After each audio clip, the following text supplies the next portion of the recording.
The following is a presentation of William Patterson University Television. Welcome back to the desk. The NBA season has tipped off, and we already have a lot to discuss on the hardwood. And here to break it down, we have Justis, Jimmy, Danny, and Nijee. Justis, I know this might break your heart, but we'll start with you first. Kyrie Irving will not be playing for the Brooklyn Nets for the foreseeable future.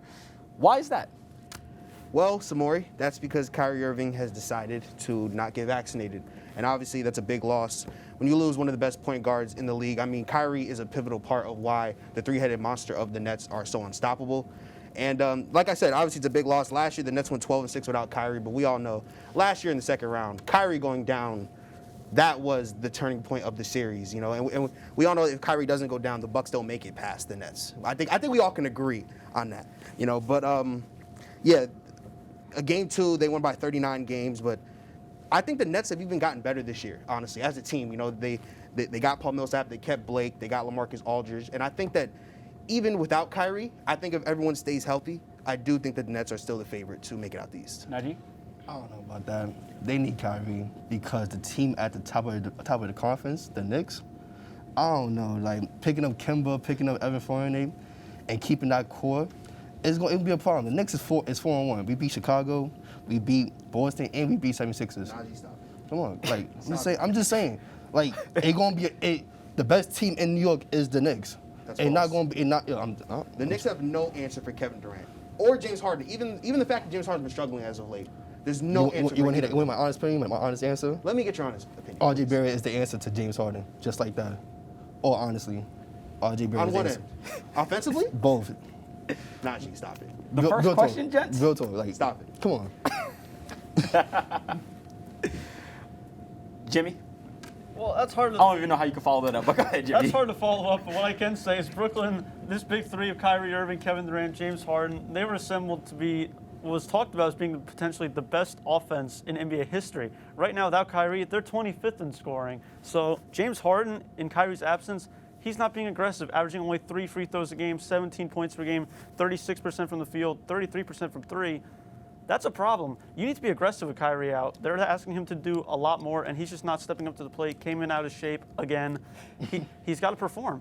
Now, Danny, I know we're talking about Kyrie here, but now the pressure's on James Harden, and so far he hasn't been successful. It's been rough for him. He's trying to draw fouls, and the new rules implemented are going to allow that. But do you think Kyrie will get vaccinated? And if he does, what boost will that give to the Nets? Oh man, I have no idea. Honestly, bro, Kyrie is kind of like a wild card. You have no idea. One day he's this opinion, and the other day he's the next. A lot of contradictory statements. But Samory, let's be real. Mr. 50-40-90. I mean, anybody would like to have that on their team. And James Harden's struggles are exacerbated by Kyrie's absence. And low key, honestly, without the foul baiting rule, I don't know, James Harden's looking a little suspect right now. And if he continues to play like this, then I'll press the panic button. It's been 5 games, gentlemen. Yeah, and they 2-3. All right, let's move along. We got some drama cooking up here on the desk, and there's some drama cooking up in Philly, Nijee. Ben Simmons, you know, that situation's gotten ugly. He's been kicked out of practice. He's been suspended. You know, he said that he needed to take time away from the team. You know, I mean, is this bridge burned for good, you think? Oh yeah, that bitch been burnt after Game 7. After Game 7 with that comment, as a person, I would be deeply hurt. I'd be like, yeah, I don't want to play for the organization. And you see that he came in with a cell phone in his pockets and sweats. You see that he left early. Like if I was Philly, I would train for like at least two good role players. At least try to get some picks. But you can't bring him back. It's too late. Jimmy? They got to mend the relationship any way they can, because right now he has no trade value. Ben Simmons is being viewed as a headache, and he's being viewed as a guy that can't shoot. As valuable as he is defensively and passing the game, the 76ers are ranked last in pace right now. With Ben Simmons, he can only fix that. But I look at Doc Rivers as part of the problem. I mean, you come in taking the job saying Ben Simmons doesn't have to be able to shoot. We can win with him playing the way he does, and then you come out after the postseason and say, oh, we can't win a championship with him. No wonder he's upset. You're not wrong, Jimmy. But Danny, go ahead. I have to piggyback completely off of Jimmy's point. As the resident accounting minor, somebody who's graduated with a minor in accounting, I know a little bit about business. So, Ben's stock right now, all-time low. The lack of professionalism, what he did in the playoffs, and right now, he needs to mend the relationship, and so do the Sixers, so he needs to get a couple games in so his value goes back up. Justis, close us up. I do agree with you guys. I do think that the bridge in Philly is burned, and I think it did start with Doc Rivers and Joel Embiid throwing him under the bus. But let's not act like he didn't deserve it. Okay, he was the main reason why Philly lost in the playoffs, in the first round, I may add, to Trae Young and the Hawks. And he hasn't progressed at all since his rookie year. He hasn't progressed as a shooter. He's even refused to shoot in the playoffs. He's a liability on offense, and I think he needs to just get off his high horse and start balling, start hooping. And I think that maybe a fresh start somewhere else will help him. Well, a place that he was mentioned to go to during the draft, Philly asked this team for basically everything except their star players. But the Golden State Warriors, they've started off hot. Steph Curry, we already know about him. We don't have to talk about him. But, guys like Andrew Wiggins, Jordan Poole, they're stepping up. Jimmy, what have you seen from the Warriors? They had their first loss yesterday, but they were 4-0 before that game last night. Well, what I'm seeing is Steph Curry, who's playing back to his MVP-like form. I mean, this is a Warriors team that's just going crazy. They're among the top 10 in points scored. Steph Curry is balling from three-point range. He's having 8 rebounds per game. He's never averaged 6 in his career. He's putting up video game-like numbers. I know it's early in the season, but if he can stay healthy, the Warriors can make it back to a conference finals once they get Clay back. And they got a lot of tradable assets. They can make a move, too, and improve. Danny? Well, to piggyback on Jimmy again, we're just in sync today. Yes. But the ball movement is impeccable, like you saw in the highlights. Pretty offense. They're number 2 in assists, a top 5 offense, and I like the others. Like Jordan Poole, dare I say, third splash brother, and with a last name like that, kind of goes hand in hand. And the pickups in the offseason, bringing back Iggy, Bielitsa's been a good fit for them. Otto Porter Jr. Damian Lee is like a 6 Man of the Year candidate right now. Yeah, So and they keep it in the family. That's Steph Curry's brother-in-law. The more you know. Yeah. Justis.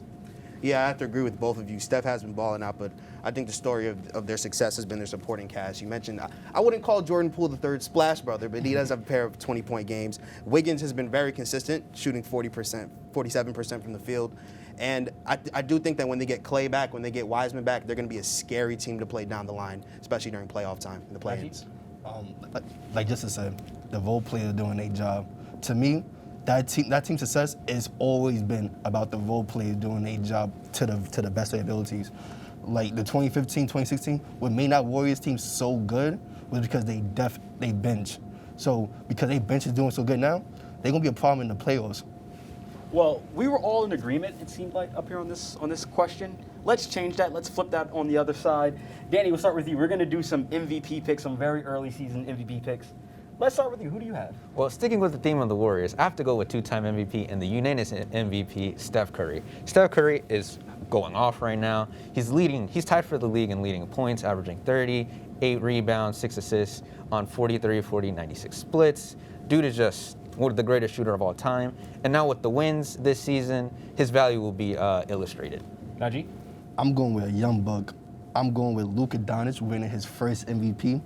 It's about that time. He third in the West. The Dallas 3-1. He having 23 and 11, having double-double. He's about to average triple-double with 8 assists. So I feel like it's about time for Luka Doncic to finally get his MVP and to finally make that step into being one of those superstar players that he's supposed to be. Jimmy? Nijee's going with a young buck. I'm going with a Milwaukee buck. Llanos, two-time MVP. He's averaging 27, 11, and 6. He's shown a willingness to improve his game every year. 35% from 3, 73% in the free throw. People aren't going to be counting down from 10 anymore. If he can win another third MVP, which he's a very good chance of doing, the Bucks can go back-to-back maybe with him at the helm. Justis, close us out. Those are all 3 great players, but I'm going with the best player in the league, and that's Kevin Durant. I mean, he's already averaging almost 30 points per game on 55% shooting. He's been balling out of his mind lately. And with Kyrie out for the foreseeable future, and even though James Harden has been struggling, he is still the facilitator of the Nets. So I think that we're going to see more games of KD just taking over like he did in last year's playoffs, and I think he's going home with the MVP. Well, that was some great picks there. I hope one of them comes to fruition. But as the NBA season is starting up, the MLB season is coming down to the wire. We will go out with Anthony, and he will throw the first pitch to the MLB crew as they will break down the first 2 games of the World Series. And that will be coming up next here on WP Sports Desk.